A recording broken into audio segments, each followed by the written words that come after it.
Alright, good afternoon. My name is Jaekob, And I'm Miranda Johnson. and we did our problem analysis pitch on childhood obesity in the Evansville area. Obesity in the community has become a problem, and a lot of the solutions and treatments they've tried to come up with haven't really been successful in defeating it.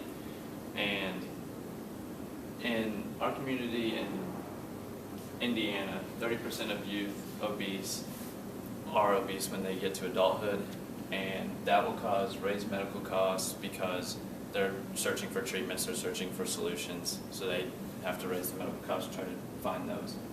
It will also raise income tax and payroll taxes that are paid to Social Security benefits, and it will also increase disability payments due to more people being on disability, more people needing it. Our problem statement is that a lack of physical activity and resources exists that focus on reducing childhood obesity, specifically in the ages of 10 to 17 for the youth in the Evansville Promise Zone. And now Miranda will explain more what the Promise Zone is. Yeah, so a promise zone is actually a high poverty community where the federal government steps in and helps reduce some of the specific issues in the area. This could be unemployment, poverty, food deserts, and in this specific case, childhood obesity. So as you can see, the Promise Zone of Evansville actually takes up 40% of Vandenberg County. Some current approaches that we've become aware of trying to reduce the problems of obesity in the Evansville Promise Zone include the developments of the Deaconess Aquatic Center and Mickey's Kingdom Park. These both were developed in the past recent years, and Aquatic Center is still under development where kids can go and swim recreationally or competitively for fun.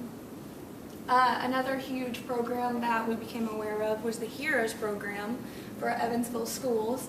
HEROES stands for Healthy, Enthusiastic, Ready, Outstanding, Energetic Schools. And what they do is kind of a nutritional based program, so they help kids do right calorie intake and kind of day-to-day healthy lifestyle choices. They kind of teach them through learning with that. One segment of the HEROES program is the Upgrade Bike Share in Evansville. This is not necessarily new. It's a bike share in Evansville. You go around, grab a bike. But one downside of this is recently electric scooters came to Evansville. So now kids aren't necessarily going to go on a bike when they can just take an electric scooter around. So it defeats the purpose of being healthy and active. Another big program we became aware of was Energize Evansville. We talked to expert Holly Schneider. She is the event organizer for Energize Evansville, and she informed us of kind of the summary of it and what they do. It's a healthy initiative where once a month people meet and kind of do walking exercises or jogs or something to get you moving.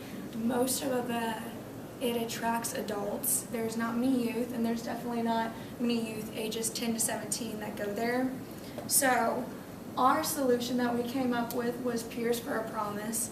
It's a college student involvement club where college students will actually go to Evansville schools and participate in physical activities maybe twice a month at the end of the school day for an hour.